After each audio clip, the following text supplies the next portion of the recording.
Hello and welcome to episode 31 of the D Hoop University podcast. This is your host, Daryl Harris, also known as The Hoopster. And episode 31, it brings to mind the great Hall of Fame Reggie Miller. You may have seen the 30 for 30 winning time. Well, funny you mentioned winning, because you may have heard from time to time on this podcast, I like to recreationally wager. I look at sports betting as a metric. It's a measurement for sports research that you can use to factor into your analysis. It's also entertaining. It's also the future of the industry, as we are going to be informed and educated by the guest on this episode today. Folks, listen to me. You need to hear this podcast in its entirety. Let it take as long as it does to get through it. You don't need to rush through any of this podcast, but make a concerted effort to hear this man out, because there's a lot of knowledge to be shared, and I'm happy that we got him inside the classroom here at DHU, because we like to revisit history. We like to see how that might repeat itself in the future. And we got our man JB the Ticket. You may have known him, you may have heard him, and if you're not, it's about time that you got familiar with him. So I'm happy to have him on this pod, sharing some wisdom today. I feel like I need to preface some of the conversation, but I'm not going to do it. I'm going to give it to you guys real, just like we had it, and buckle up. Like and follow the show so that way you're not missing out when episodes like this drop. Leave a review as well. That's your one homework assignment. Like I said, I don't take attendance. I don't give homework. Your one assignment, which I'm not even going to grade ever, it's just pass or fail. Just leave us a review. We appreciate it. Without further ado, let's talk.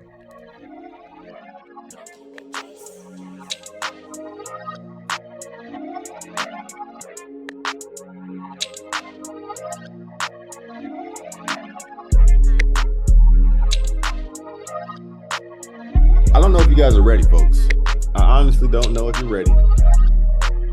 I got a valuable listen on here today, and my introduction of him won't do it justice. I just gotta let him start talking. Folks, welcome JB the Ticket, host of Vegas Scoreboard Express. Giving you that 1400. There you go. On 107.1 FM. You may have heard of this man from a Amazon, completely different life. Independent and not spending it. You know what time it is. Thanks for having me on, D.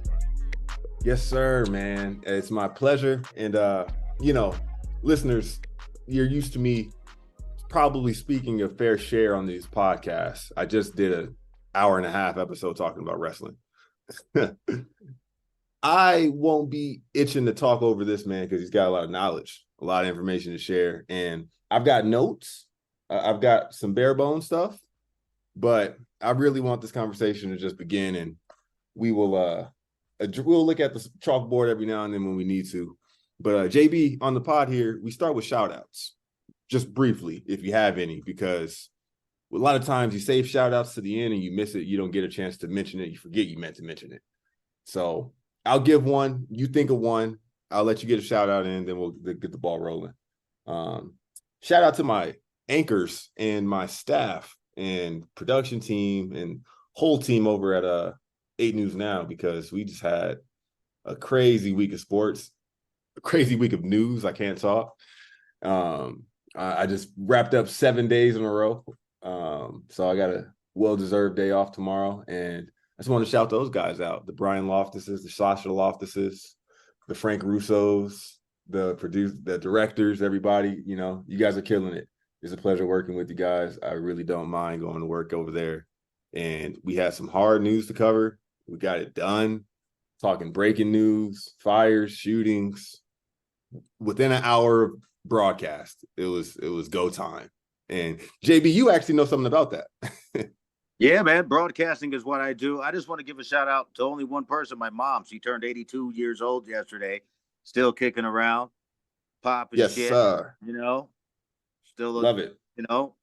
Wonderful person operating at a high level.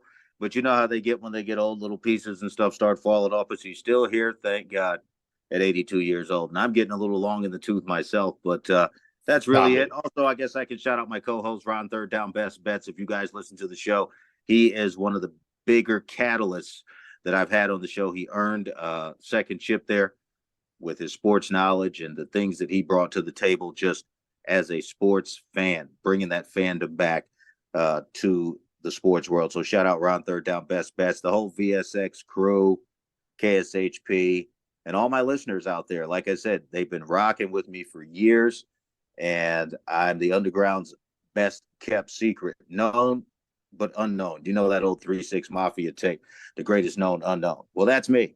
Go ahead. By all means, before we even get into it a little more, share about what you're doing, where folks can hear you, what you're bringing to the table with content, because folks, you got to get this guy in your catalog. You got to do it. Well, what I do, all you got to do is Google or search JB the Ticket. I try not to give out free promotion to these internet companies. It's just not something that I do. But all you got to do is search for JB the Ticket, Vegas Scoreboard Express Live. I'm on all your major podcast networks.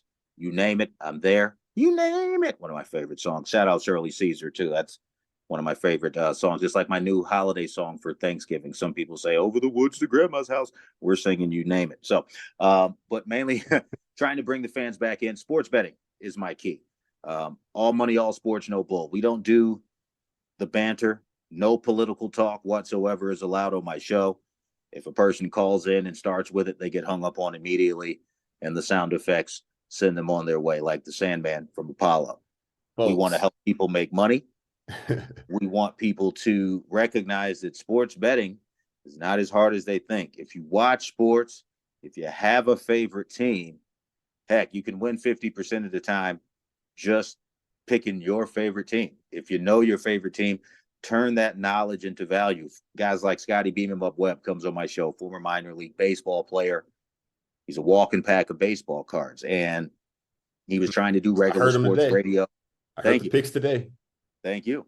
He was trying to do regular sports radio, and this was prior to sports betting radio getting legal. I've been doing this show since 2017. Started off at KSHP, actually, before I went independent. I was a guest on the show by the name of the guy named John Kelly, and he brought me in. He was the Stardust Hour host for years back during the mob era of Vegas. And, you know, I'm being from New York. A lot of those guys remember me. I played ball back in the day, did a lot of fun things in sports, very well respected, went to Hofstra, went to a prep school upstate New York called Bishop Gibbons. I'm the original Golden Knight. You can Google it. Shout out to Vegas Golden Knights. That's why they've been rocking with me. Shout out Bill Foley. He's been very good to my Bill Foley. Yeah, he's been very good to my show, man. When I started covering hockey, he was like, I was wondering when you were going to allow your voice to grace my team. I said, look, man, I just wanted to make sure you guys were going to win it. And this was the year that I called you to do it. And congratulations for getting that done. I didn't get a chance to make it out to the parade because earlier that day I had to host a Juneteenth celebration. Always got to give back to the community. And then by the time I got out of there, that old man set in, you know. But, yeah, man, I have a picture. I have a picture with Bill Foley in the studio, and I missed work the day the Cup made an appearance, and I covered the parade, covered Juneteenth, all that Saturday night in the newsroom. There you go. You know, normally me, I'm all about getting the money. If you listen to my show, getting the money, you wake up early to bed, early to rise, makes a man healthy, wealthy, and wise, and that's from our old friend Ben Franklin. And everybody wants him in their pocket, but they don't want to follow his principles. A penny saved is a penny earned. A half a pound of common sense is worth in more than 10 pounds of cure. Just very simple anecdotes that you don't look at or understand the person behind the value of the money, which we all seek.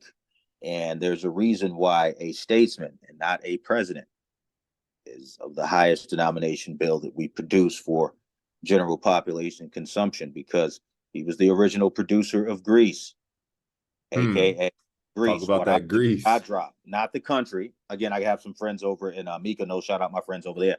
Shout out to Mykonos.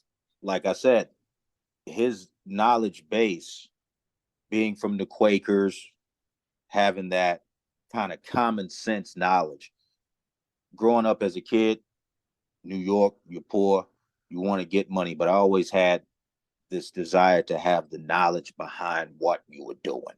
So I learned about all these presidents, what they used to call dead presidents. I learned about all these guys, these statesmen, these people that were drawing on the money. And I got a real good understanding of kind of how a lot of these men thought. And to go back to what I was saying, a lot of my sayings, if you want to understand, when I say get the money, well, what's the money? The Benjamins. Okay, well, I'm not just going to be corny and say what everybody else says. I coined my own phrases. We're in the process of trademarking and service marking my own phrases now, my hashtags. That's why, you'll hear me say things on the show, which, again, if it doesn't affect you, it won't bother you. But if you're biting, I know that you're biting. You know what I'm saying? So, I don't get a lot of that. Keep reeling them in. Yeah, I don't get a lot of that in the industry, but I am a catalyst for sports news. I mean, I'll keep it real. A lot of these sports media insiders, if you will, they know who I am. They respect what I do, but I am somewhat an intimidating factor because I'm fully independent. I built this thing with my own money, yes, my own blood, sweat, and tears. Air horn. There you go. You know what I mean? Through, burying my brother in 2021, taking care of my mom when she went blind and helping her get her sight back with some great doctors here in Las Vegas. Shout out Dr. Abrams. Amen to that. Amen to that. You know what I mean? So all this money that I talk about, I'm not wasting it on cars, jewelry, and all the junk that they always try to sell you back when you're a black man and they tell you your money is no good. No, I take care of the fam, make sure everybody can have a decent life. And you're a veteran. Didn't mention that. Well, yeah, man, I spent some time. I didn't deploy. I keep it real. A lot of people say, well, it don't matter.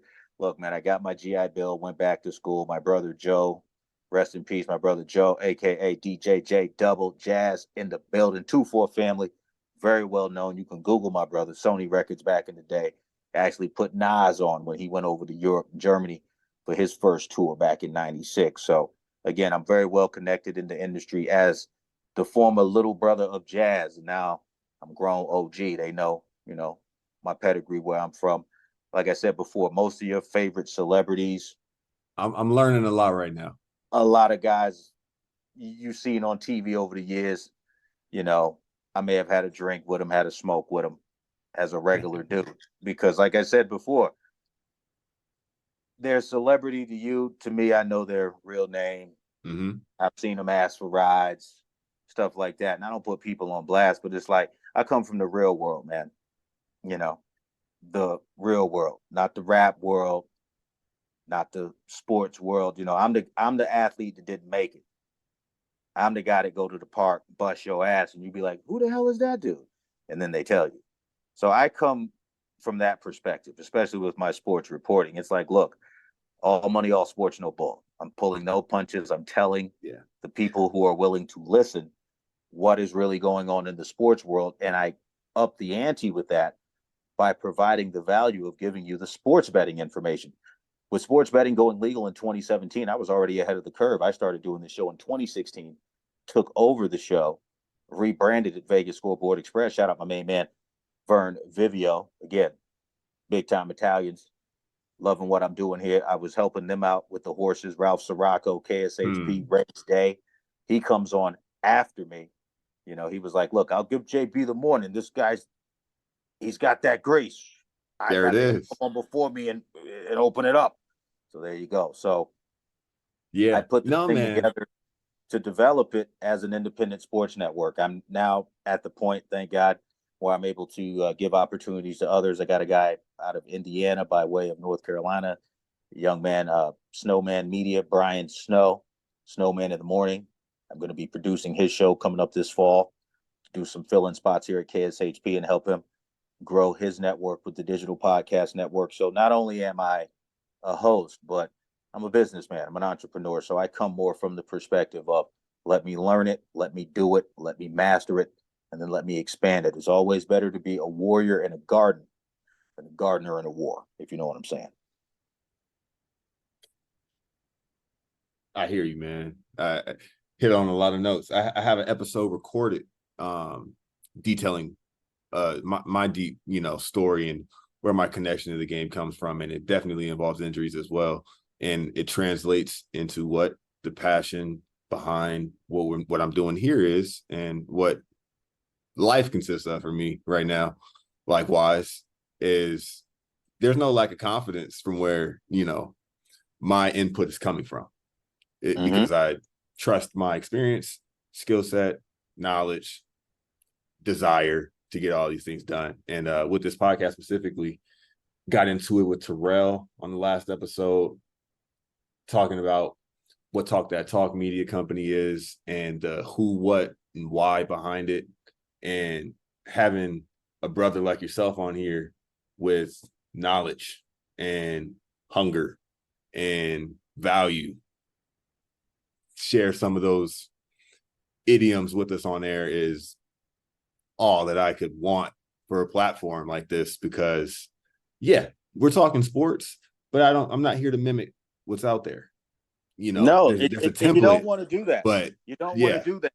People do not understand that as far as sports go, and the networks, they know, but they can't do what I do, and they can't do any of it. Sports betting is the biggest story in sports, not politics, not issues with player contracts, personal lives. The biggest issue in sports over the last 4 to 5 years, not even the pandemic, it is the proliferation and legalization of sports betting in America at the federal level, and then the adoption of several states, and more states are coming on each and every year. And the most important thing about that is the sports world, the leagues, turned the world on their ear, didn't tell anyone, but they got in bed with the casinos. Now, let me break some grease down for you. Give me a moment to give you some history to your list. I feel like this is just a nugget that I've had, and it jumped out at me. But there you go. Nevada and Las Vegas and the Gaming Control Board and the standards that we have to abide by as participants in sports wagering in Nevada, we're hamstrung compared to what the states that are introducing it now and legalizing it now, and what these platforms can sort of offer. But the Gaming Control Board and the casinos, the law of the land, they have they would have to be incentivized to relent some of the features that we're not privy to yet. That's the thing. And we're never going to be privy to it. And that's what I was saying. Let me give you the history of gambling in America. And I know you got plenty to share about how the, betting industry is evolving and how it, goes back to its origin. So I'll let you go. Well, yeah, I mean, basically what happened back in 1918, Arnold Rothstein and the Black Sox scandal essentially divorced sports betting from the greater sports world. This was a whole scandal. It's a whole issue.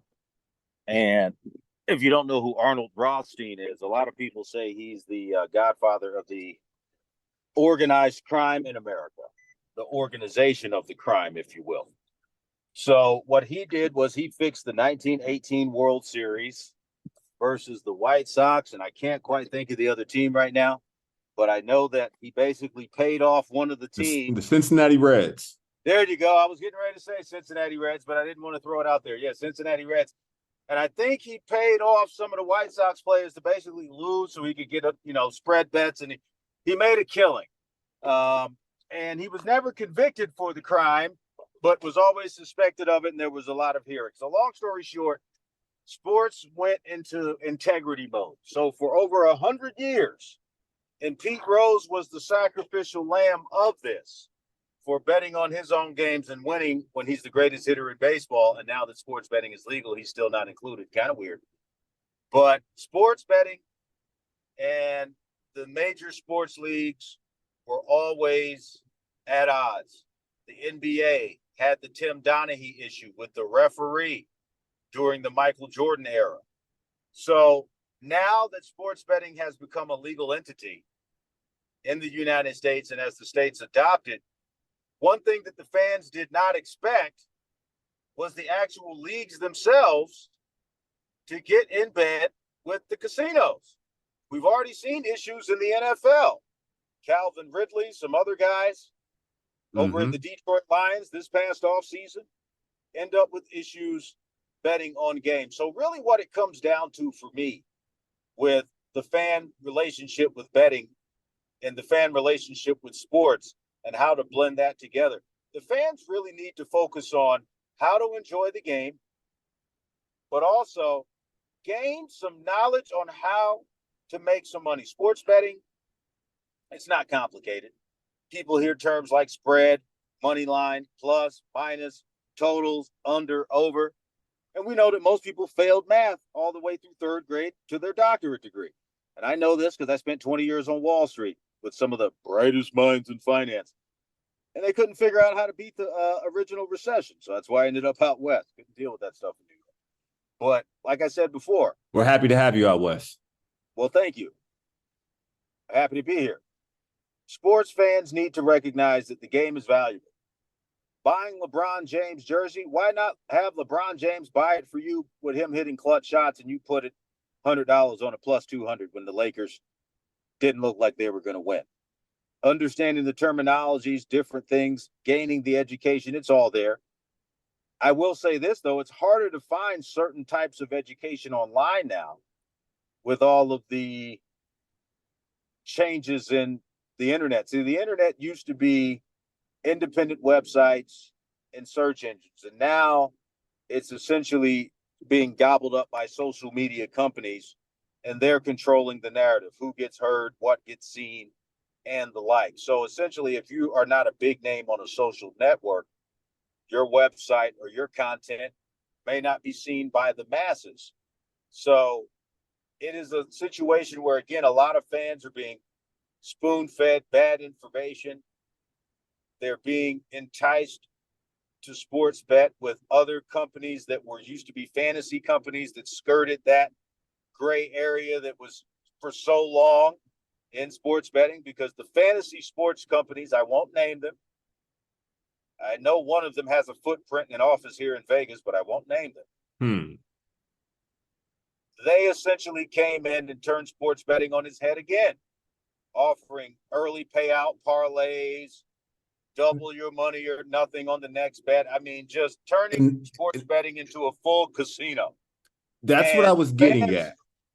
Right. And the fans now, they think that's how you sports bet. And they're not winning. They're not getting rich. And then the last but not least, you got what we like to call the touts, or the ballers out there, the guys who are flashing cash. I win this, I win this. Look, the only guy I've ever seen, and I know a couple guys in Vegas that make money, I'm not knocking him, but the only guy I've ever seen, and he's 100 years old, is Mattress Mac. He's the only guy I've seen that bets a ton of money. And maybe that's because that's who the media promotes. And in my world, just to give you guys a touch on that, I know plenty of guys that'll buy Mattress Max out in like a 30-minute coffee meeting, okay, without even a question. And these are people I know and deal with personally. I'm not a young guy. I'll be 40 this year. Okay. So the reality is, if you look at what is going on now in sports, fans need to take that knowledge and take that passion and turn it into cash. And that's really the whole onus and impetus of my show and what I do.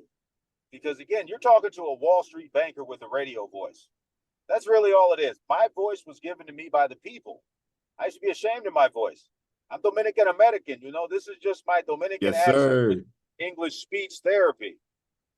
You know what I mean? As is my son. Spanish. I read Spanish. I can count in Spanish. Growing up as a kid, it was difficult. You know?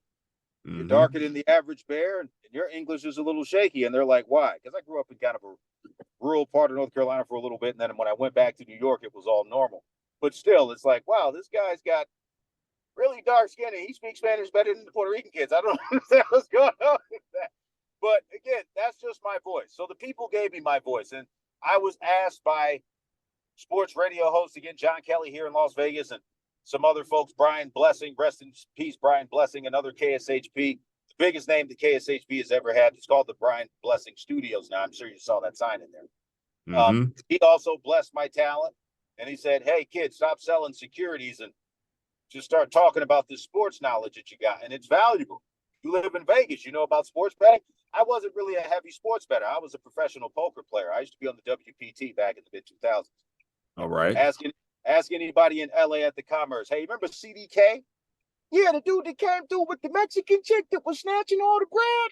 Yeah, that's his wife now. He's been married 1,000 years. Like, yeah. Because I was a poker guy. Poker was more in tune with numbers, my odds and probabilities, direct action, social awareness, intimidation, decision-making, aka bluffing, all of these things that I like to do, things that I did at the boardroom table, things that I did at the deal table, translated well to poker. So again, what I try to do is give people a realistic assessment of what the sports world is going to be about going forward. You're going to be seeing a lot more younger players, a lot more international. These sports are going global. And the value for the fan, as someone who watched sports for years, and there are people who are up in age who may not bet. Now, here in Vegas, you'll find a percentage of people who don't sports bet, but there's no stigma against it. And as that stigma is being broken down across the barriers in America, I don't want to see sports fans, especially my urban sports fans, taking advantage miss out on the big money. And I'm not encouraging people to gamble the rent. You'll hear me say that on my show. Don't bet the rent. But look, a unit is $100. Why not buy a ticket on a team that a game you were going to watch anyway and possibly win some money, rather than go spend $100 on some dinner somewhere that you're going to poop out anyway? And I'm not knocking my restaurateurs or my servers, but I'm all about value of cash. And if you're a diehard sports fan, which a lot of people say they are, and then I'll ask them, well, do you sports bet? Oh, I don't know how to do that, but I downloaded this app. Well, do you know how to use it? No, I don't know how to load any money on it. But you got a long way to go. You know what I mean? And they can tell you every stat from the past game. So my whole thing is just like, look, fans, you got to wake up. Sports are changing. The barrier between sports fan and athlete is coming down with the advent of social media, and also big time relationship between the individual and the societal cultural. And I don't really touch too much on that on my show, but I'll touch on it here. People have to realize that sports that were dominant as an American creation and an American entity have naturally spread around the world with American geopolitical dominance. So one should understand that if you take your tour around the world, your best and brightest, as you can see, certain militaries are catching up to our prowess. You don't think it's going to happen with the athletes and their leagues and their quality of play? It's happening, brother. The NBA is FIBA BA. It's a FIBA league. Care what anybody says. These guys are starting a relegation. That's all international. That comes from FIFA and FIBA, the International Federations of Soccer or Football, and Baloncesto, which is basketball in Spanish for all you people that don't know. And I'm right here with you. Are the global entities which the American leagues, the NFL, the NBA, MLB, all of these, the World Baseball Classic, all of these games and athletic prowess and celebrity prowess and status, it's the cat's out of the bag. Everybody's a star now. Your biggest stars in the NBA, Luka Doncic, and that sleepy guy that just won the championship over in Denver, Jokic.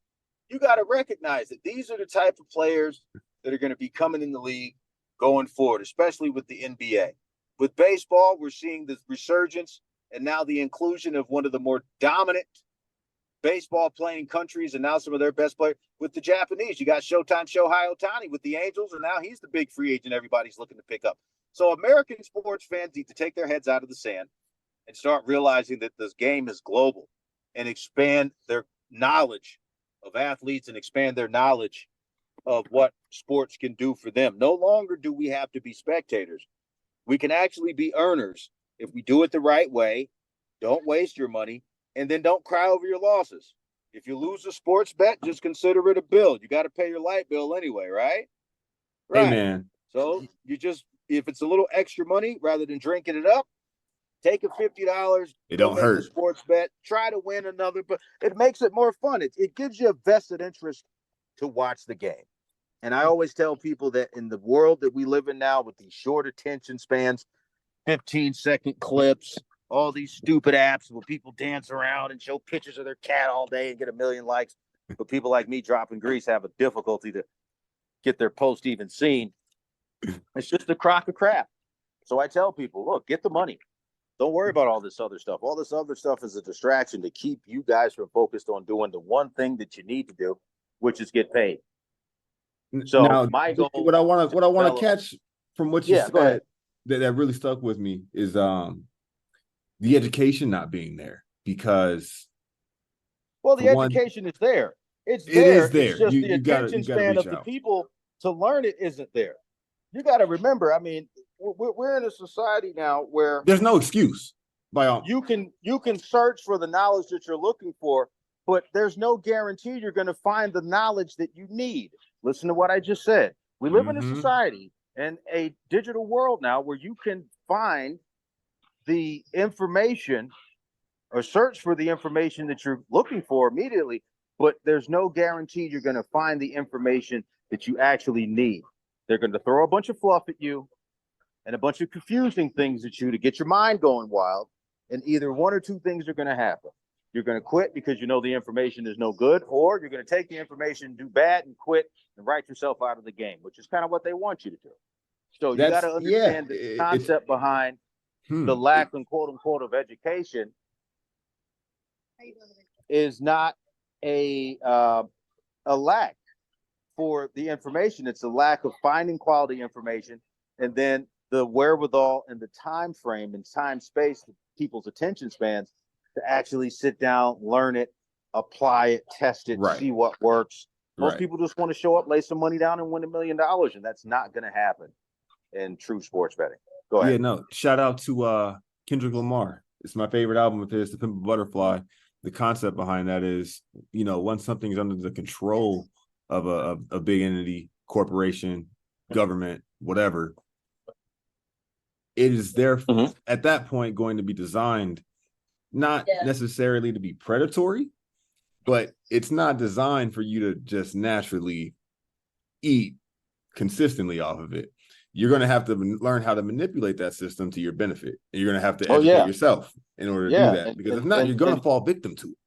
Right. And the biggest issue I have now, again, like I said, is the proliferation of dog crap information that they have out there about sports betting. Years ago, finding a guy like myself or a host like me or a show like mine would have been relatively easy. But now, with the proliferation of the legality of what's going on, they got to throw a lot of chum in the water to keep the sharks like me chasing chum instead of chasing big whales and taking our chunks. You follow what I'm saying here? Yeah, man. And trust, there's a lot of discussion about international basketball influence and what's happening in the NBA landscape in the catalog of this pod. So I'm all on board with everything you really just hit on. And I think that you can see with the NFL. You know what? Those London games were entertaining. Those London crowds were fun. Were fun to watch. I watched both of those 7 a.m. Pacific time games from London last year. And I thought that for an impartial audience, they, you know, were lively. It's not, and but let me they're tell you chasing the something. dollars. They're not impartial. They're not impartial. That's a sports betting culture. Sports betting was never illegal in Europe. That's where William Hill comes from. Yeah. AKA Willie Hill. Bet US. All these companies are coming over here now. Betting was always a part of Europe. Betting on soccer or football was always a part. They even bet on elections, American elections over there. Again, America and its puritanical stance against money-making schemes has always been an issue. Social schemes, you know, it's a toss-up. And I don't care about that. I mean, I do.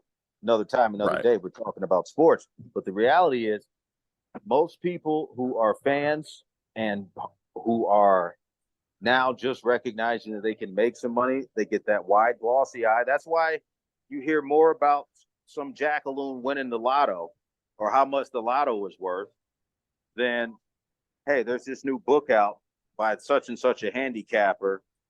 Go check it out. They don't promote education anymore. They don't promote learning. They promote the carrot, the stick, and the dream, of which I take the carrot, eat it, take the stick and beat them, and then wake their ass up. That's what I did. You know what, man? I think that was a great hefty entree to get us going, because this is another running motif of this podcast that you'll catch up with, but I like to treat it like it's academic, and we revisit history. We bring in conversations that we feel are necessary for whatever the reason may be, and expand on them when we have the chance, because it's knowledge that we want to acquire. And I think that if that was sport, this is the first day of class, and this is sports betting 101, sports wagering, the history of sports wagering.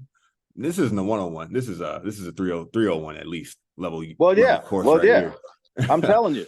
That's what needed to lay the groundwork. And we'll talk a little sports at least while I got you. And, I mean, whatever you want to ask me about. Like I said, you guys can always go to my website, VegasScoreboardExpress.com, listen to my shows. When we're not in season, they last longer. They have a longer expiration date, if you will. But once we hit the NFL season, it's like old milk. When you buy it, you got to make the cake that day. That's why they got it discounted. You follow? You got to do what you got to do. I want to start with, we're both in Las Vegas. I wanted to start with the Raiders. Yeah, the Raiders. What's going on with these guys? Got no running back. Josh Jacobs right now was on that meeting last night with Austin Eckler. Again, you know what my show did with that. Woke him up, like I told you. Talk about the Raiders. The Raiders have to go blends to the two topics I really wanted to be, because the running backs, we can blend them right together. Number one, the Raiders have to go to the Super Bowl. You can't host the big game and not go. They've got to at least make it to the AFC Championship. Like I said in the pregame, if they do anything other than a long dog playoff showing, getting in as a wild card, 10, 11 wins, I can take that. I don't think they'll dominate the division, with Kansas City still standing out there with a guy named Patrick Mahomes and his cohorts and crew. But the Raiders, they've got to bet the house. They got to do everything. They got to win every game. There can be no mistakes. Now, JB, I'll tell you right now. If Josh Jacobs isn't happy, get him out of here and get some receivers right away. That is he's a wonderful worth at solution. least two. He's worth 2.5, 3 good receivers. He doesn't want to play for his third-year minimum from the rookie contract. Trade him off at the trade deadline. I've seen it happen 1,000 times. Hell, they even traded Emmitt Smith. No one's above getting traded. Go ahead. You just presented the solution before. You're 2 or 3 steps ahead of everybody, because there you go. Right. The Raiders projected right now to finish last in the division. Yeah, that's why they're plus 1,200. We talked about that today on the show. Yep. But are we kidding me that there's not all pros on both sides of the ball in this roster? And Josh McDaniels. The issue has been off the field. Been off the field. You got to remember, the pandemic came. They opened the stadium. They couldn't have fans. Then they got back in, and I told you guys last year, it was the last year you'd see Derek Carr stink it up. That car had flat tires, and they floated him down the river to New Orleans. This is the year where all the marbles have snuck up on them. Hey, you guys are hosting the big game. You hosted the draft a couple years ago. Vegas is like the new stripper who gets on the pole, who had no idea what she was doing and hasn't made a dime yet. But fine as all get out, and everybody comes up and throws a few dollars, but no private day for you. Don't know how to sell what they got. The Raiders have to know how to sell what they got. And the reason why I mentioned strippers is because, again, the first thing that was mentioned when they got here was the strippers on Jimmy G. They got to stay focused. Put down the poon, pick up the iron, put down the poon, pick up the playbook, and they have to win games. Last year, they lost games by a point in 9 different times. 1 point. Yes. That's defense lacking, and that was also offensive ineptness.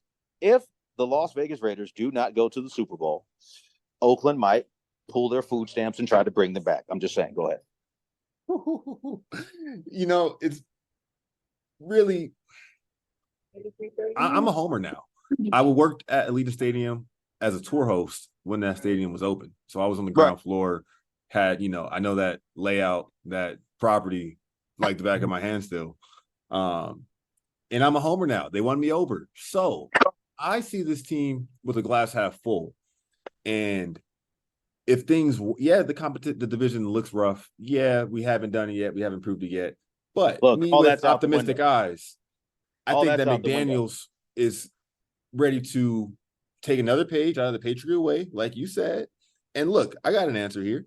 Like you said, Josh Jacobs, we're going to get off of Get him you out a of year here. Do what you early got to do to win. They got to versus a take the year Bill late. Parcells approach. Remember Bill Parcells? I can't think of that running back. They ended up getting rid of their running back the year that LT helped them win the Super Bowl. And, oh, my God, I can't think. But I remember Bill Parcells was like, it's my team. It's nobody else's team. And LT was like, you know, it is what it is. So I tell people this all the time. If you're going to host the big game and you don't go to the big game, especially the turmoil, you've got car wreck victims with one of your wide receivers. The other guy, Damon Arnett, rested himself out of the league. He wasn't even that great. The Raiders have to keep doing what they're doing. They're not talking to me. They're not talking to anybody else in the media. They better win, period. You win by a field goal. You know what I say on my show? Win by one, lose by none, get the money. Yes, sir. That's all they got to do. There will be no excuses. There will be no analysis. There will be no breaking down the issues. Look, all right, well, you have a running back. Don't want to be here. He's worth a good 3-4 wide receivers. There's going to be guys on waivers coming up in another 6 weeks. Get him out of here. Right? And you'll look I up. have no more sympathy for it. Look, like I said before, people don't talk about it, but these agents, who's negotiating for you? You know, I spent 20 years on Wall Street. Who's negotiating for you? Did you hire Goldman Sachs or Bear Stearns? That's why you ain't got no money. You got to have people know how to create and make value for you. And then if the market makers, AKA the team owners and the GMs, if the market makers set a price for that position, it is your job not to complain about it, but to maximize the value and take the money that's available. There was a time where quarterbacks were a dime a dozen, remember? Yep. It was all about picking up a stud running back and great defensive players. And now it's more defensive backs, wide receivers, and quarterbacks. But I remember when Ryan Leaf was the number one pick. Now, what does that tell you? Somebody messed up. You know what I'm saying? And he'll tell you, yeah, I was a bust. I don't know why they did that. They won't do that now. Okay? Quarterbacks are taken for one reason and for one reason only, for star power and to win games. And if we pick up Jimmy G, basically, again, it's like New York and Green Bay. We buy stuff off the scrap heap for Green Bay and New York. And in Vegas, we buy stuff off the scrap heap from Oakland. It is what it is. I know, but I think middle of an interview, got to do it. I appreciate you. Yeah. So we have developed a situation in this town where they don't have any other choice but to win. Man. You cannot make any more excuses. Yeah, no more analysis. There's no leash. Your QB. You've got your QB. You had a great draft class. I think somebody's listening over there because early on, before the draft, I told them to take defense. That's what they did. You know what, man? I really think that Jalen Carter would have been phenomenal on this defense. But like you said, read the room. We have to make decisions that we think have longevity behind them and have our best interests. And given, like you said, no bull. I don't even like, presenting it in a negative light because he's just a 19-year-old, that 20-year-old, 21-year-old made him, had a learning moment. It wasn't that bad, but I would have loved to see him in silver and black. I tweeted that before the draft. We took Tyree Wilson, who I wasn't familiar with his game. We couldn't do it. I'm more familiar with him now. We couldn't do it. You already got. But it hurt. It hurt when Carter went the next Arnett pick. Getting pulled over. Look, we can't do it. These guys are doing the right thing. Right. Raiders, that's a good sign, though. It is. Their time in Vegas has already been marred by legal issues. You can't touch any of those guys. They had a great draft class. A lot of high character guys. And I like Tyree Wilson. I love Tyree Wilson. I like Michael the Mask Halloween Myers. I think these guys are going to do great. But as I said before, I'm not going to put too much pressure on them because it's already there. These guys have the same amount of pressure on them as that Titanic sub that floated down. Let's hope they don't implode. Let's hope they come back to the surface. You picked up Jimmy G. You're trying to revamp that defense through the draft. You even lost your coach. I mean, let's not even talk about the loss of John Gruden. You're talking about a team. They're going to hit from all angles. President stepped down. A new city, and it's just been loss after loss after loss after loss. Derek Carr in tears. To games. And this is a year where they have no more excuses. You wanted to host the draft, a bang-up year hosted the draft. You know, I was involved with the draft. It was embarrassing to not even get to the playoffs, losing games by 1. But again, that comes down to personnel and coaching. But you brought over Derek Carr's best friend, Devontae Adams. Now you got him with Jimmy G. If they can create some chemistry, that'll be great. You know who I love? We need some more weapons. Let me finish. We need some more weapons. If this Josh Jacobs thing is going to hold up, and I give him all the credit. You know we do on our show. Led the league in rushing, proved his rookie contract. But the position, just like in basketball, the center position is gone. In football, running back position is gone. You heard it here first. You will be labeled an athlete or a check down back or a tail back. Primary, giving a guy the ball 30 times for him to get 2 feet up the road. They're not doing that no more.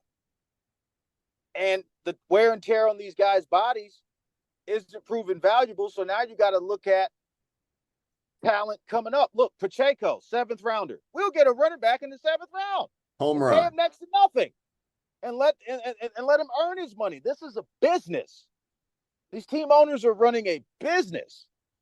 They're not going to waste money on a position that over the years, you can blame the offensive coordinators for this, but they wrote the position out. For whatever reason, running the football, we know it wins games. But when it doesn't, oh, you got to air it out. You got to air it out, man. Hey, look, guys, we got to get downfield. We got to air it out. We got to air it out. Because, again, the attention span of people is 15 seconds now. Long gone are the days of Eric Dickerson's, Emmitt Smith, Edgar and running James, schemes, LaDainian Tomlinson. You know, guys like Mike Allstott. We saw it with the fullback position. I think Allstott was one of the last fullbacks that I ever saw. And we almost saw the tight end position go away, but now the tight end position is a 6th receiver. 5-6 receivers in sets. These guys are catching passes now. Kelsey's getting glory in the end zone with deep balls that used to would go to a wide receiver. The game has changed. Like I said, if you look at high school depth charts going into college, you will see this abbreviation next to young men's names called ATH. Yep. That stands for athlete. That means that you might have been a wide receiver in high school, but when you come to college, we need 3 DBs. You want to play? Learn how to play receiver on defense. That's what happened to me, to be honest. That's what happened to me. And I told you, I was the guy that didn't make it, not because of lack of talent. It's just lack of drive. I was a businessman. I would rather sell T-shirts at the game than play in the game. You follow? Yep. I sat in the stands for my brother's high school games. He was shutting down Deshaun Jackson. Didn't know he was going to go on a 10-year stretch of being the best D-ball receiver in the NFL. There you go. But again, that drive. A lot of these athletes now, to touch on that, we touched on it on our Breton Circus series. They don't have the drive. They're not coming from an impoverished background to the point to where the poverty forces them to go to athletics. At this point in the day and age of economics in America, if you are that poor, like how we were poor, you don't have any money to play sports. Sports now cost money. Your parks are empty. Yeah. The kids. I'm at the parks. The kids are on video games. They're inside. They're gangbanging on the internet now. I mean, it is tech. Or they're part of this big organized system of it. There you go. They always talk about the urban community doesn't have any ability to be technical. And I say BS. These kids are all over the internet. They're gangbanging on the internet, like I mentioned. But the highlights, going back to sports, the highlights, that's where we get all our highlights now. People talk about ESPN. It wasn't being woke that killed ESPN. It was the internet. And these sites with these 15-second clips, you don't need Stuart Scott, rest in peace. We do need it. But in reality, with the technology, some guy in a production meeting office, some VP of production, just like the girl for Bud Light, they made an idea and the company ran with it. And ESPN said, all right, let's start making talk shows and start putting our highlights on the internet. And everybody stole them and made their own highlight tape. So what does that do? You cannibalize your own business. The internet, if you got caught making highlight tapes with VHS, remember them little FBI warnings that would come on the tape when you put it in? I know a guy that I grew up with that they really showed. He was a bootlegger. He would bootleg VHS tapes. Now, I was a preteen. I was about 13, 14. The FBI came to the Yektos, a.k.a. the projects. We thought they was looking for drugs. When we saw who they picked up and the shit they was taking out the house, excuse my French, it is still one of the funniest things I've ever seen in my life because I thought it was a joke, but it wasn't a joke. This guy was selling Kung Fu tapes, WrestleMania tapes, Vanguard Ace. That's old school manga for you kids out there from the 70s and 80s. Okay. And they locked his ass up.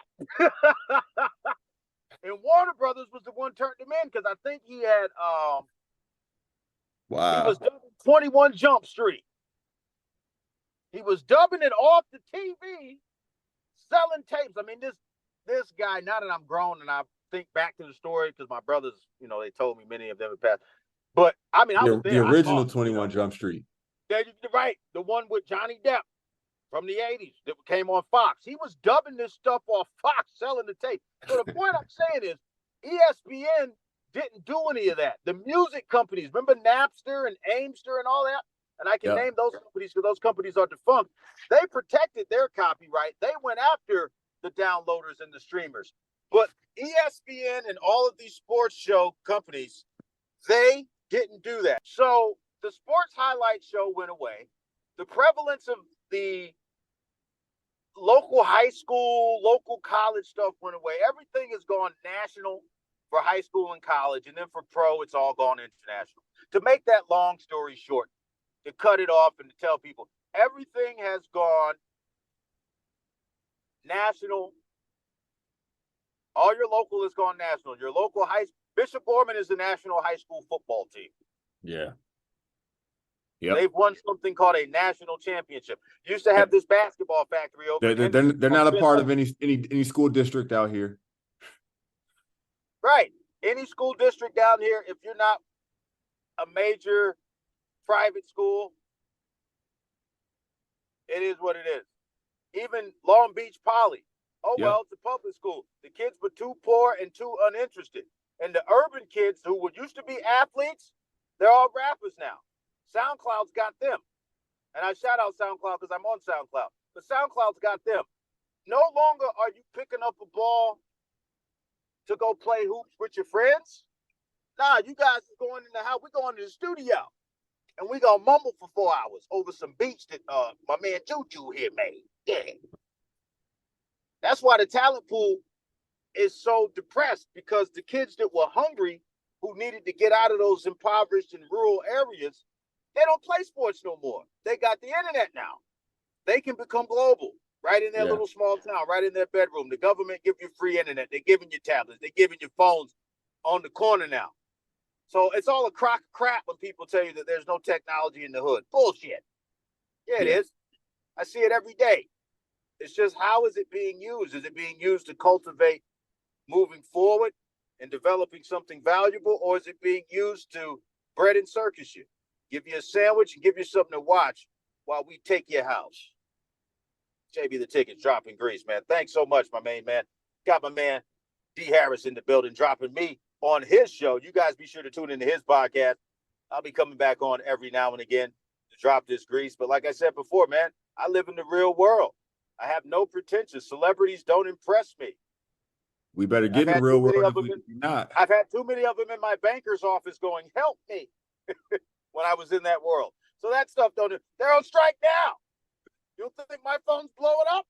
I'm retired. Man, guys. oh man. Oh no. That's all I'm hearing is, oh no. I'm like, yeah, I'm retired.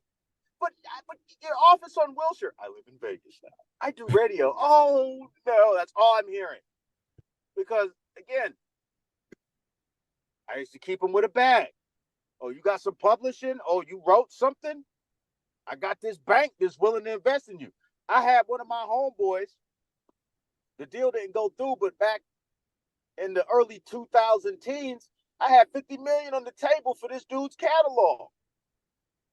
Deal didn't go through. Bet you I couldn't get $12 for that shit today. And that's not a knock on him. It's just the value's gone down because of streaming and the proliferation of screens. Yeah. Everybody has a screen. I'm on the screen with you now. Must-see TV, it's on demand. And you can on demand it at any time. It's hard to quantify this data. I put a show out 2 weeks ago, and then one day somebody will listen to 10 straight episodes. I ain't know. But, hey, that's what it was. So there's no more on time. It's on demand. There's no more personability, privacy. It's, hey, I called you. You didn't call me right back. The text message. Remember the voicemail, the answer machine? Shout out my main man, R.E. Spears. Yes, the comedian R.E. Spears. He was on my show. Good friend of mine. Shout out Harlem, New York forever. Listen to his podcast, Spears and Steinberg. Andy Steinberg. Shout him out too. Real cool cat. Haven't met him yet, but very astute. I listen to a lot of things he says. And they were talking about it on their podcast, and I was 100% with him. And he said, look, there was a time where before all this technology, you had an answering machine. And then before that, you didn't have an answering machine. You had to get your calls. If somebody called you and you missed the call, you just have to wait and you try to connect. There was a certain human connection that was there because there was a certain amount of effort that had to be taken to make it. You understand? Yeah. Now all you have to do is grab a phone. It can be free. Download another app. It can be free. Follow, make an avatar of yourself. Make up who you are. And then follow people and then ask them to follow you. Now, the only person that I know or that I've ever heard of that had the follower program was Jesus Christ himself. He is the only person that I've heard prior to social media that was running around telling people, follow me. Got to shout out my Lord Jesus Christ. Follow me. He went to the fisherman, the tax collector, the other man, Peter, that was the cop back then. He was the original social media. Jesus was the original. I got a message. Follow me. Log on. Now everybody thinks they're Jesus. I've got content. Follow me. You hear me say it on the show once or twice. People are like, why don't you tell people download and subscribe? I'm like, because I'm not God. Listen, if you want to, it's free will. I'm doing this for the love and the passion of being able to speak as an athlete that played but didn't make it to the pros. But again, I'm respected by all the pros because they all ask me, why did you stop playing? Some of your favorite ball players that you see on TV now, why did you stop playing? I didn't want to. So I can also tell you and understand the mentality of these young kids. Load management, that's perfect in the NBA. They don't want to go every day anyway. Yeah. So why make them? Why find them? You'll find them out of the league. Just change the rules. They don't want to play no defense. Joel Embiid don't want to bang down low. Pause. He wants to sit there and shoot threes. You can't recoach that out. Because you could say the same thing if you were from the 60s and 70s when the three-point shot came in and the dunk was allowed. I've heard this argument against change since change was enacted, especially in sports. Mm-hmm. From the integration of baseball, the moving of the hashtags. Dude, do you know in the NFL when they moved the goalposts from the front to the back of the end zone, there were owners that almost revolted because it was an extra 10 yards, and they thought that was something from the AFL that they didn't want to bring to the NFL when it was the merger. That's why a lot of teams went out of business. Yeah, adapter. Those owners didn't even want to change the rules. If you didn't know that, you heard it here first. They moved that goalpost from the front of the end zone to the back of the end zone because that was the way it was in the AFL. And there were several defunct NFL teams that you no longer will hear about. Because of that one rule, they were like, we don't want to do it. And there were owners who also moved their teams cross country. because they didn't like it. So they wanted to leave the market because the investors in that market went along with it. So change and the aversion to change in sports has always been there. It's just the stories are older, so you didn't hear them. JB the Ticket is telling you now, but 50, 60 years ago, it was Howard Cosell. You know what I mean? Walter Cronkite. It was these guys giving you the information. Storytelling. Pass it down verbally. There you go. You can't fault the younger generation for not necessarily not knowing their history, because, again, now on the internet, the search engines, a lot of garbage information. It's not misinformation. It's just garbage information. It's agendaed information. We want you to know what we want you to know. It's very communist, if you will. You know what I mean? So I don't know if you can see me, JB, but I got my little man on my lap. He heard you dropping grease, and he's over here soaking it up, even though I got the headphones in. There you go. You got it. He's tuned into the energy. A babe shall lead them. Like I said, he's the new generation. I'm already an OG. You're a father. See, I never had kids. Thank God. I skipped over that. I am not a father. I didn't have one, and I'm not one either. That is not my game. Okay.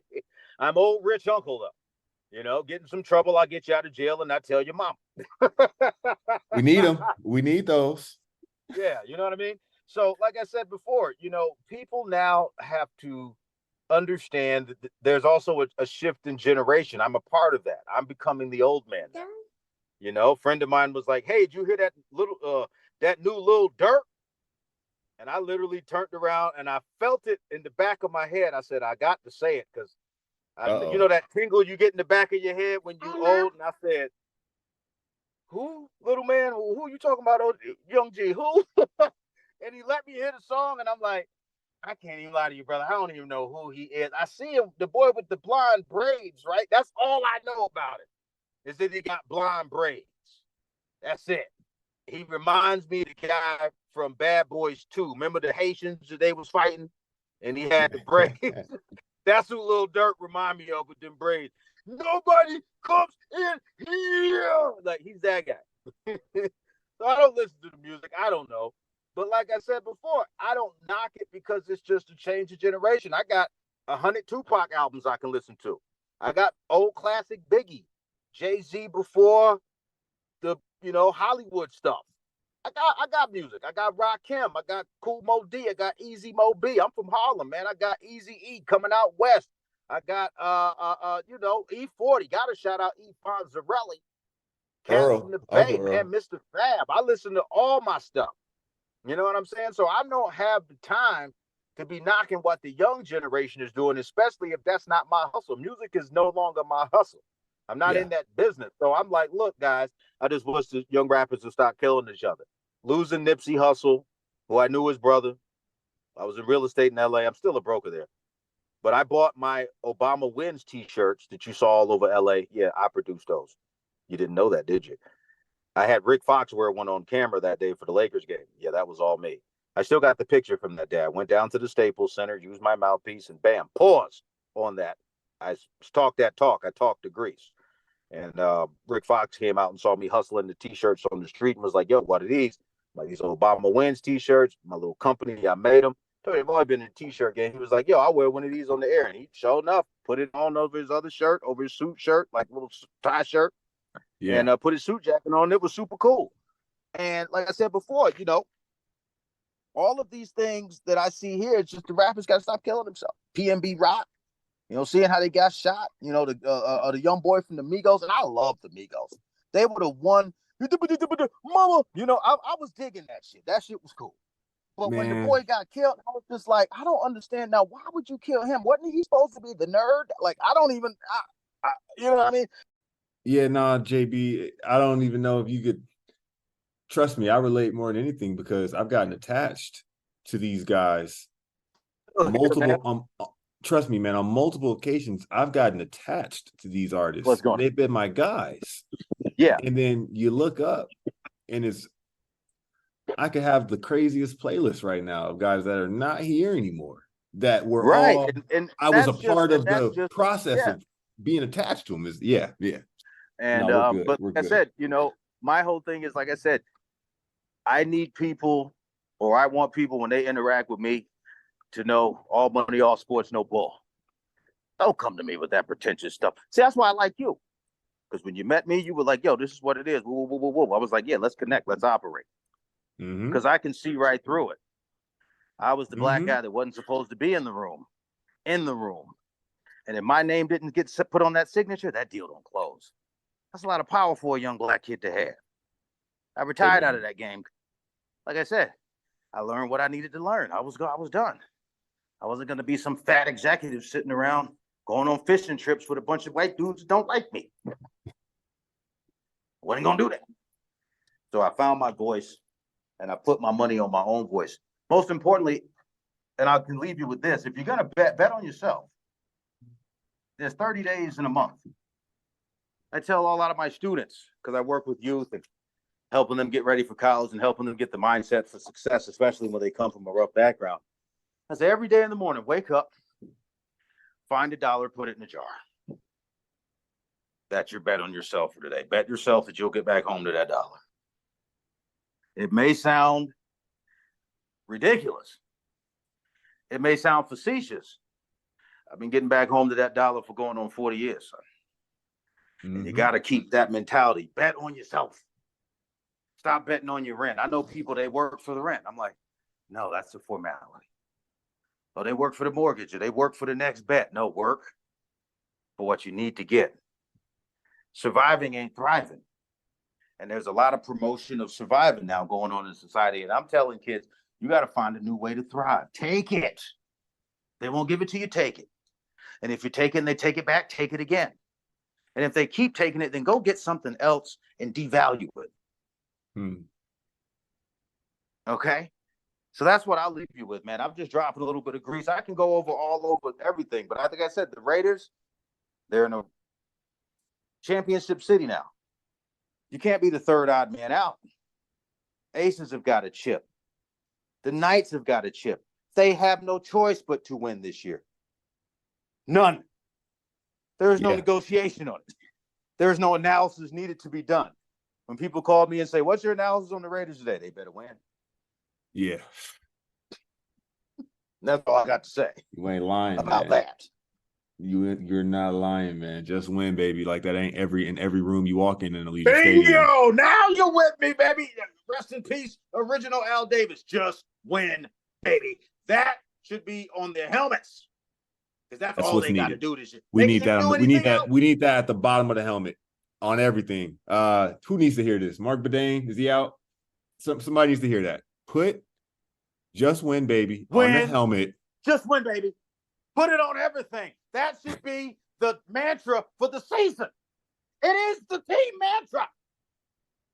It is the history. You have his spirit flame burning in the end zone in that stadium. Dude. Put the slogan on everything. And then go do it.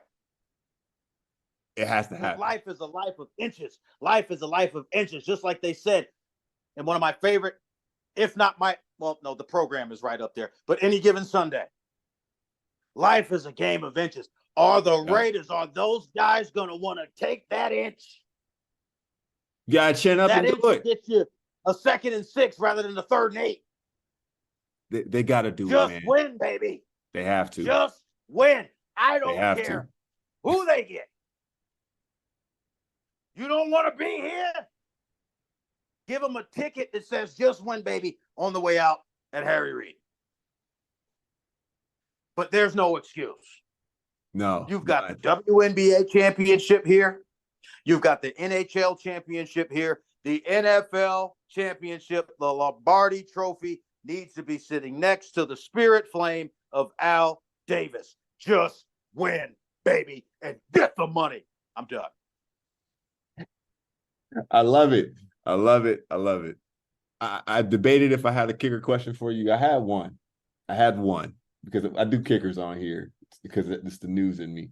Do you want me to drop it on you in 60 seconds and we out of here? Go ahead, because the kickers have been some of the more atrocious players in the NFL. A miss to make field goal rate of 64%, one of the lowest that we've seen last season, and some of the lowest percentages of kick to make rates that we have seen over the last decade in football. So go ahead and ask me about these booters.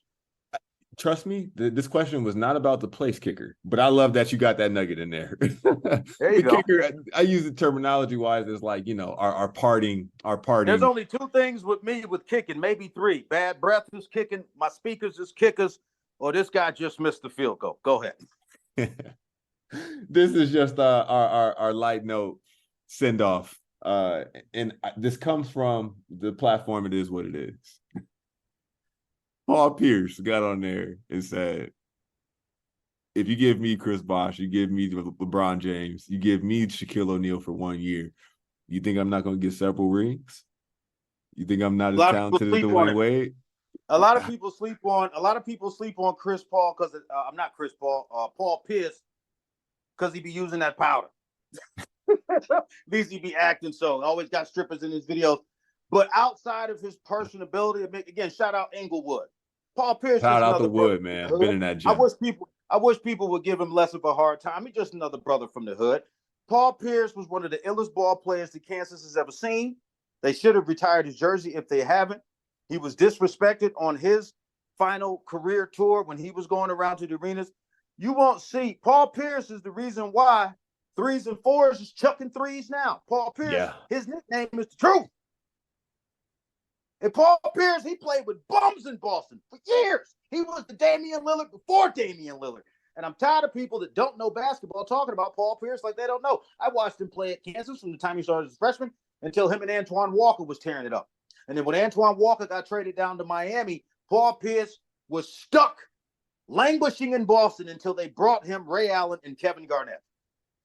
And he was on the long end of his career. So I give Paul Pierce all the credit in the world. He can say what he wants. Again, shout out Inglewood. That man made it out the hood, did what he had to do, and now as a retired player, enjoying the fruits of his labor and enjoying his time. He doesn't have to conform. But people really need to check themselves trying to play themselves talking about that Paul Pierce wasn't the truth. His nickname was the truth. That's it right there, JB. That is it, man. That is it, man. If you're listening, you know why I had to get this man on this podcast. That is it right there. You know, the technical difficulties seem to follow me everywhere I go. I heard the morning show. I heard, hey, you couldn't tell. There you go. As a listener without a hiccup. Because you can't grow, you know, black man. You can't, they don't get off beat. There you go. We got to stay on beat. You know why? So we don't get caught and get beat. You know how that goes. I got that old Uncle Dark sense of humor. I'm that Uncle Talk with the cigarette in the side of my mouth. Yeah, bring that Plymouth around here about 4, 5 o'clock. I'll help you change that oil in it. Yeah. I'm cracking up over here. Your car was smoking on the block yesterday. I seen you. Hey, I'm that guy. I think we got 25 voices out of you on this episode. I love it. Well, that's what I do, man. All the voices you hear on the show is me. I don't have to pay anybody anything, man. God gave me a voice that I can inflect and I can move. When I was a child, I could barely speak. Like I said, again, my mom gave her a shout out for her birthday. She put me in speech therapy. We from the hood, but she scraped that bread together and got me able to talk to you. There was a time where I would have sounded like a mumble rapper on here with you. But, you know, blessings be to blessings. I can communicate with those who are willing to listen all over the world. And like I said, my friend, this is not about, for me, trying to create something for the glorification of myself. I'm just like, look, I'm tired of watching sports and the announcers are bad. I won't say no names, but the play-by-play is terrible. You know, I got the secret to fix the play-by-play, but they got to pay me. And if I hear anyone trying it, I'll have to sue them. Yeah, I'm just going to be honest. I ain't going to make a joke. I'll sue them.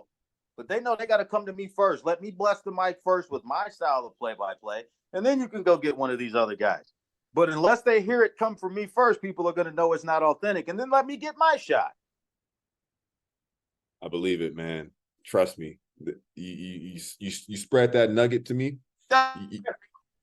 You put that in my ear about that style of play-by-play, and I kid you not, I probably had a dream about it later on because, it's money. There you go. You had a dream about getting the money. I told you, because that's the wave of the future. There is going to be no more of this banter back and forth And God forbid the political talk slips in. I mean, it's not necessary. Fans need good information.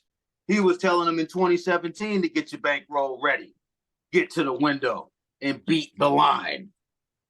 You know, this is all trademarked and copyright. I was telling them this 4 or 5 years ago, and I'm telling you, I'm going to keep telling you, I'm going to tell you, I'm going to remind you, don't miss out on the opportunity to continue to grow your voice as well.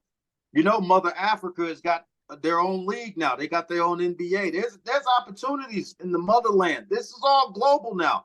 We don't have to rely on gatekeepers who may or may not believe in certain things. The sports are global. It's not just an American thing. We have to participate.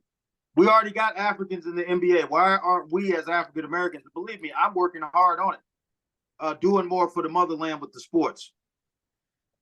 Hey, if the boys in the hood over here don't want to play, I know a couple of boys in the huts that do. So yes, we as the urban sports community need to stop focusing so much on making jokes and making grease and making moves. And what I say is grease. The grind is real. Everybody say they grinding, right? Well, I'm not grinding. I'm greasing. I'm putting the oil on them gears to make a move. You can stand over in the corner and pull hard and grind all day. I'm going to roll right by you.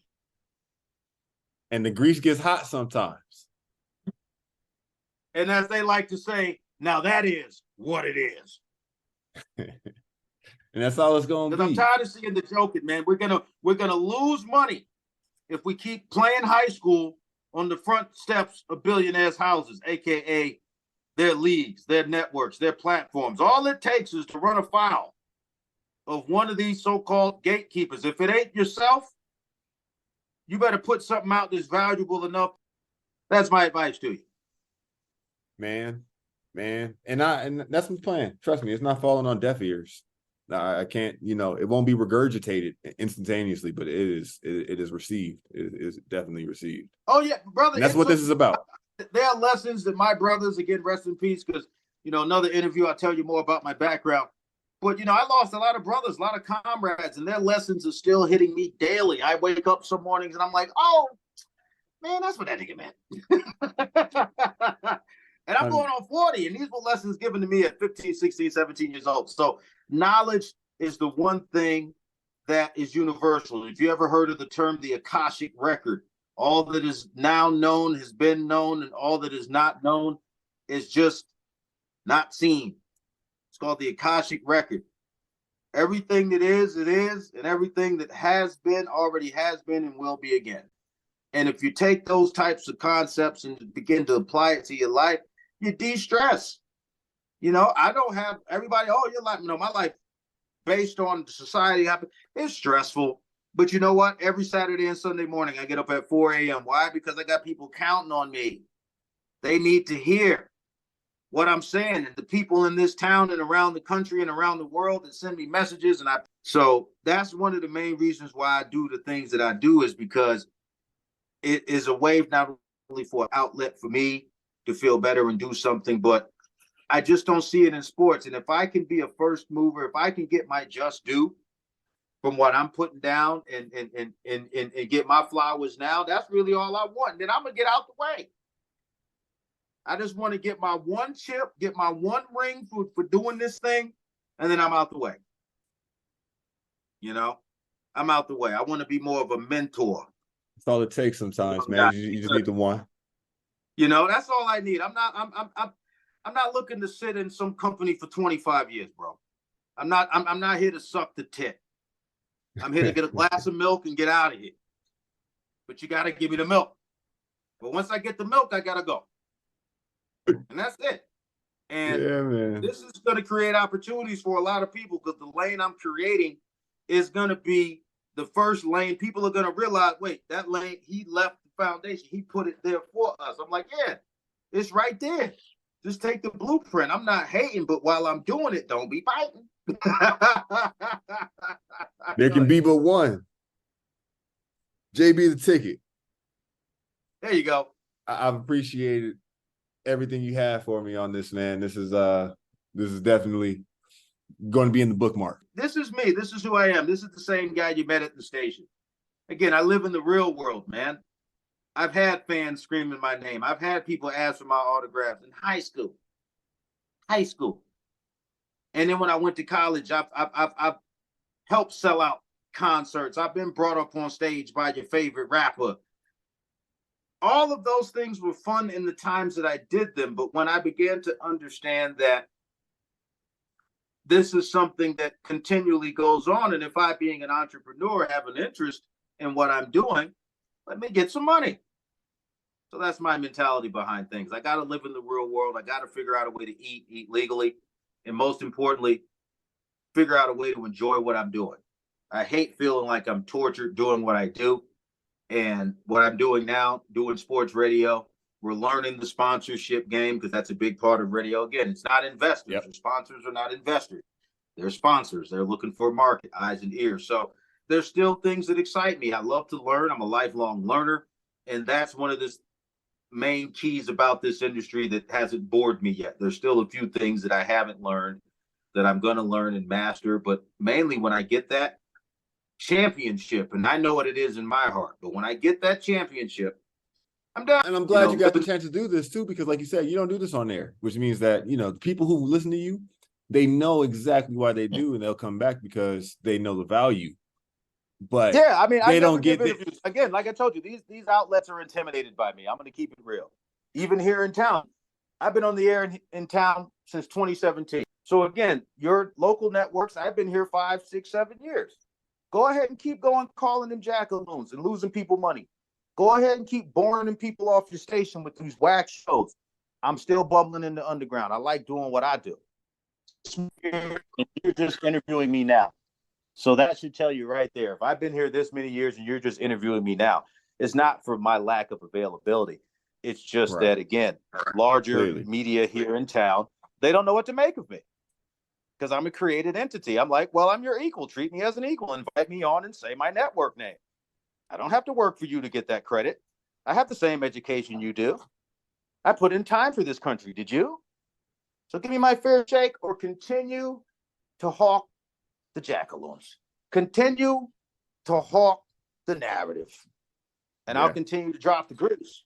And eventually that grease, if you're not using it to oil your wheels, I might sprinkle a little bit on the floor and have you slip up. JB the ticket. Man, it's a storm. It's a storm going through Las Vegas right now. It's been 110 degrees plus for the last week and a half. But of course, in the midst of all of that, we get thunder, lightning, and showers in the middle of nowhere. Yeah, remember earlier we were supposed to go on over here, but my Wi-Fi was all jacked up. Yep. But it's clear over on where I'm at now. It's super clear. There's not there's a cloud in sight, but there's not a streak of lightning in sight. Go ahead. Yeah. No, it passed. I was just saying that on the record so that way the listener knows that this was a anybody that listens to my show live on KSHP every weekend knows that technical difficulties are just a part of my shtick. So wherever I go, because I'm bringing so much grease and heat that the airwaves, they can't handle it, man. You probably already got somebody trying to shadow ban you right now because they know JB said nothing about our agenda. And I'm like, and I won't. The aliens. It's the aliens. I'll blame them. Those are my friends. My sister says that. They stopped off at the wrong house a couple nights ago. I have been praying for them to abduct me. I wanted to go up to see a few people that I got in heaven, but they stopped off at the wrong home. So, yeah, that was a fault of them. They'll be back in October for me, though, I tell you. I love aliens, man. You know how you love wrestling? I love aliens. Anything due to ancient aliens, ancient Egypt, giants, God coming down, having sex with the women, you calling them angels and all. I'm with all of that. And if you really want to go to one of my religious sermons, my sermon about the creation of Earth, not only is it comedically hilarious, it's historically and biblically accurate. The entire human race, the entire start off of the Bible was with a couple homeboys like, yo, man, we going to get some booty. Believe it or not, man. Breaking laws. I've had a deep dive where I think I know I'm in stride with you. And I'm sure it's I'm sure you'd have gut-wrenching laughter. I believe that everything is intertwined. I believe that history is real because we wouldn't have the knowledge that we do if it wasn't. Where did it begin? JB's out of here. That was a blast. honestly, it was exactly what I wanted. And you can't say that there wasn't something valuable in what he said. Many things. So with that being said, folks, we're going to go ahead and get up out of here. Till